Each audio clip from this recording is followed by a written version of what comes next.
آپ دیکھ رہے ہیں قلم کی طاقت سیتاپور۔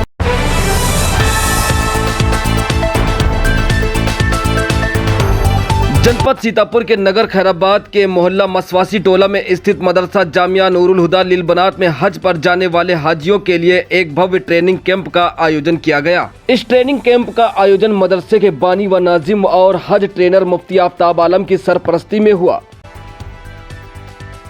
जिसमें जनपद सीतापुर के विभिन्न क्षेत्रों से आए हाजियों ने बड़ी संख्या में हिस्सा लिया। मुफ्ती आफ्ताब आलम ने हाजियों को हज के तमाम अरकान, एहराम, तवाफ, सई और अरफात सहित पूरे अमल को आसान और समझाने योग्य तरीके से समझाया। साथ ही सफर के दौरान बरती जाने वाली जरूरी सावधानियों और नियमों पर भी विस्तार से रोशनी डाली गई। उन्होंने कहा कि हज इस्लाम का एक अहम फर्ज है और इसकी सही जानकारी व बेहतर तैयारी हर हाजी के लिए बेहद जरूरी है, ताकि यह मुकद्दस सफर आसानी और कामयाबी के साथ पूरा किया जा सके।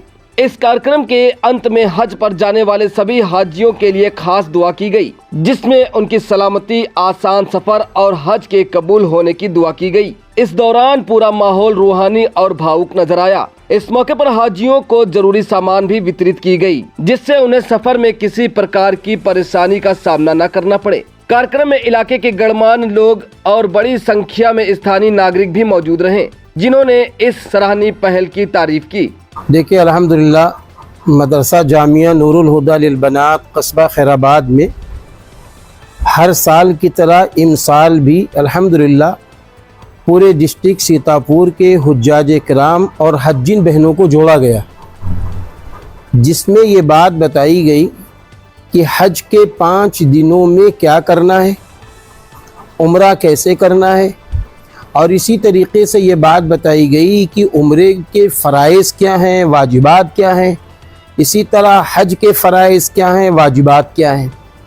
ये तफसील से रोशनी जनाब हाजी मोहम्मद यूसुफ़ अंसारी साहब और इसी तरीके से जनाब मौलाना मोहम्मद राशिद हुसामी साहब और इसी तरीके से इस खाकसार ने तरबियती प्रोग्राम में हिस्सा लिया। इस प्रोग्राम के अंदर ये बात बताई गई कि हज के 5 दिन किसे कहते हैं।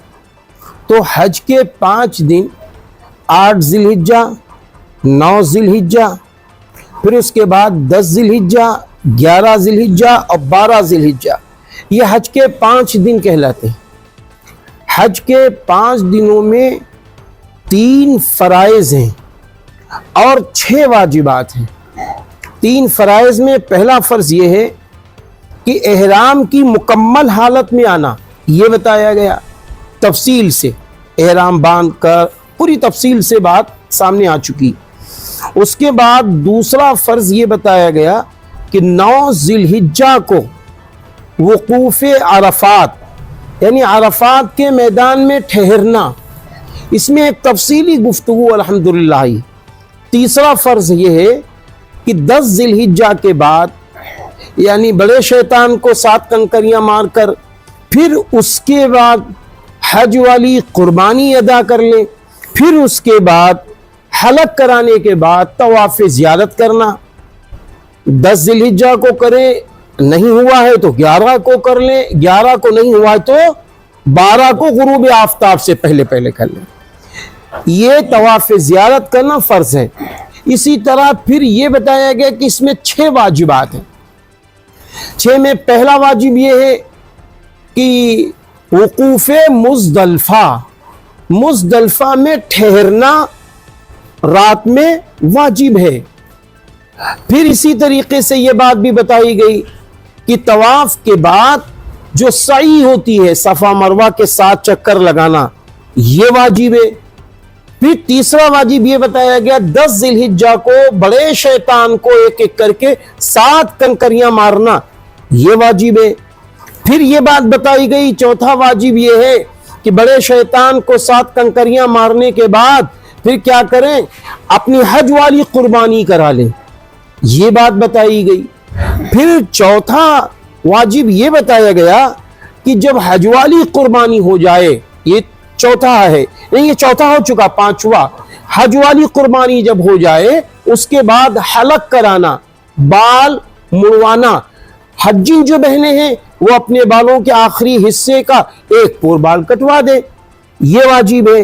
اور چھٹا واجب ہے طواف وداع، یعنی جب وہاں سے واپسی ہونے لگے اس سے پہلے طواف وداع کیا جاتا ہے۔ یہ 6 واجبات ہیں حج میں۔ عمرے میں 2 فرض ہیں، 2 واجب ہیں۔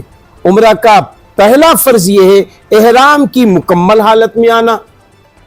عمرے کا دوسرا فرض یہ ہے بیت اللہ کے ساتھ چکر لگانا، طواف کرنا۔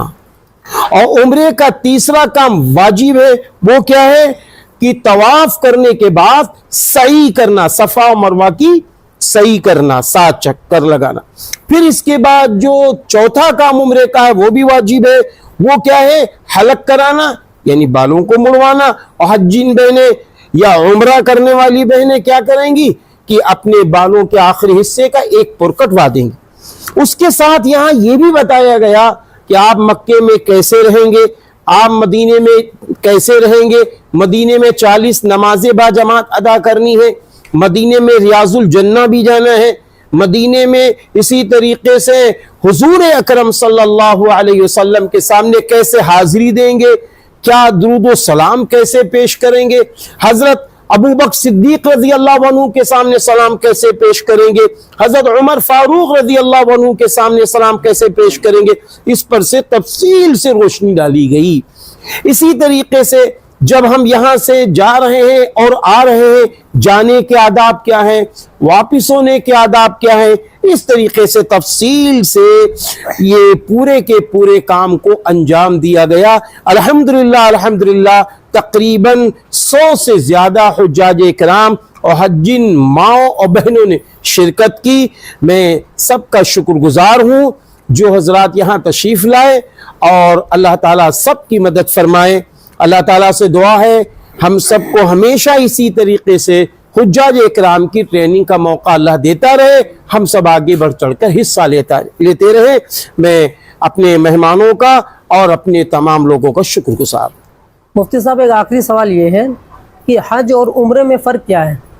دیکھیں عمرہ اور حج کا ایک زمانہ ہوتا ہے، حج کا ایک زمانہ ہے، جیسے میں نے اس سے پہلے بتایا نا 8 ذی الحجہ سے 12 ذی الحجہ تک جو لوگ فرائض واجبات سنت کے مطابق کام کریں گے وہ حاجی کہلائیں گے، وہ حاجی کہلائیں گے۔ پھر عمرے کا کیا مسئلہ ہے؟ عمرہ تو کبھی بھی کیا جا سکتا ہے۔ اب یہ ہے کہ حج تمتع کرنے میں عمرہ پہلے جاتے ہی کیا جاتا ہے، اس کے بعد حاجی احرام سے نکل آتے ہیں، یہ ہے اتنا فرق۔